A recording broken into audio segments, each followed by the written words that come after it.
était tous les deux destinés à voir nos chemins se rencontrer, à s'aimer sans demander pourquoi. Une rencontre au plus haut sommet du design entre, eh bien, tout simplement une grande enseigne de grande distribution à distance dont on taira le nom. Enfin bon, vous voyez à peu près, il y en a deux, hein, donc c'est l'autre. Et puis, justement, un jeune designer, et ça donne une collection capsule. Non, pas un jeune designer, non, une jeune maison d'édition de design. Ah, oui, c'est donc pas la même chose. Parce qu'il y en a plein. Oui, voilà, c'est ça. Maison d'édition, c'est ceux qui fabriquent les meubles dessinés par des designers. Alors justement, il est incroyable le chemin parcouru par cette belle maison d'édition française. D'abord considérée comme une jeune petite maison. Créée en 2009 par Amélie Dupassage. Donc on dit toujours, ah ouais, en France, il y a des petites maisons d'édition. Bah, celle-là, maintenant, elle est passée du côté des grands. Elle a à peu près, je crois, 30 pays. Elle est représentée dans 30 pays dans le monde, 400 revendeurs. Elle édite des produits dessinés par des designers français, étrangers, connus, reconnus. Certains, pas du tout. Elle va aussi chercher des petits jeunes. Elle a un produit phare, je ne sais pas si vous voyez cette espèce de grand luminaire, on dirait un chapeau aérien avec des lignes. J'essaierai de vous le retrouver. C'est le luminaire Vertigo de Constance Guisset. Ça s'est vendu à des milliers d'exemplaires. Donc voilà. Amélie Dupassage, elle a du pif, comme on dit. Elle a remis au goût du jour le design pointu. Et puis là, cette année, elle s'est dit, tiens, on va lancer le design accessible. Donc, elle a collaboré avec cette marque de VPCiste à l'origine, vente par correspondance sur catalogue, qui maintenant a tout misé, évidemment, sur le net, mais qui a aussi ouvert des boutiques, notamment à Paris. Alors, à Paris, elles ont cette maison d'édition et cette marque de VPC, enfin d'Internet. C'est vachement dur en fait d'expliquer les choses sans donner le nom des marques. C'est une marque de catalogue avec donc Amélie Dupassage. Et Amélie Dupassage, vous avez bien compris qu'elle était là pour rester. C'est bien.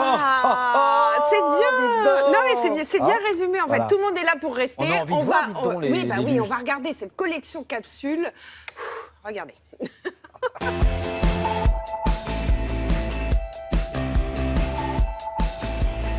Notre marque a toujours collaboré avec des designers plus ou moins connus, des collaborations notamment avec le prêt-à-porter qui remonte aux années 60.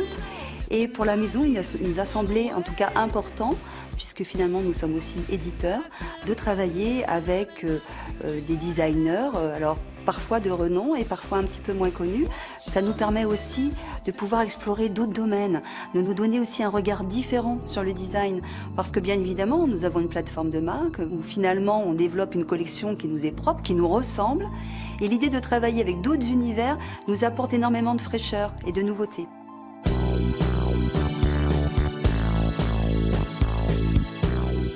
L'ADN de notre maison d'édition, c'est de travailler toujours avec des collaborateurs extérieurs, des designers extérieurs et indépendants qu'on invite dans une direction artistique, sur une thématique, à produire des objets, des produits, une collection.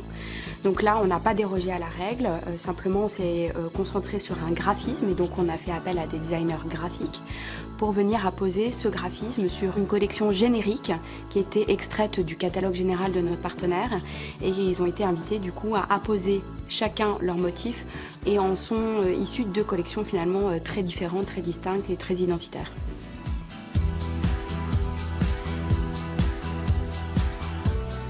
On leur laisse une semi-carte blanche, c'est-à-dire que bien évidemment nous avons des contraintes techniques, nous avons des fournisseurs, nous devons respecter certains aspects techniques. Pour autant, ce qui nous intéresse, ce sont vraiment leurs idées. Donc, ils viennent avec leurs idées, leurs propositions, et généralement, on les laisse vraiment travailler avec leur univers. Et nous, ce qu'on apporte, c'est vraiment notre savoir-faire.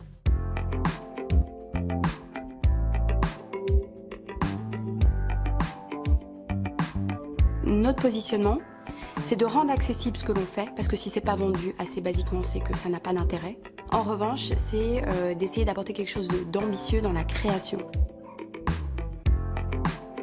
C'est vrai que ça nous intéresse, nous, de pouvoir proposer des produits abordables qui finalement vont sur des territoires pas forcément extrêmement connus, qui ne seraient pas forcément populaire, enfin je m'entends dans le mauvais sens du terme, mais au contraire populaire, c'est-à-dire démocratiser finalement des formes, des matériaux, des graphismes que finalement nos clients ne verraient pas d'habitude.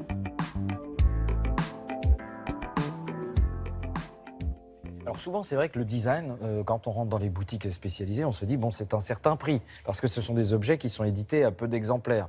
Là, l'avantage, c'est qu'avec cette participation... Effectivement, il y a une plus grande distribution, donc les prix sont plus abordables. Et puis, il faut savoir quand même que dans ce magasin notamment, vous pouvez trouver des noms comme Sarah Lavoine, Serge Ben Simon et toute son équipe, Sam Baron, qui sont des designers ou des créateurs qui ont pignon sur rue, comme on dit.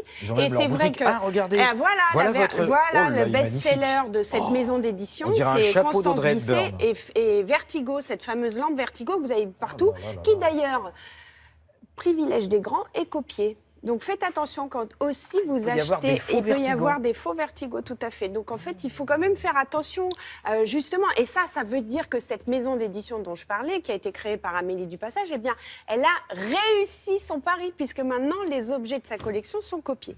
Bref, on leur souhaite à tous une belle route. Je trouve que c'est très bien de rendre le design accessible, parce que c'est une forme de culture, et une forme de culture made in France, puisqu'on a des designers incroyables, et des maisons d'édition incroyables. Cocorico, cocorico. Alors comment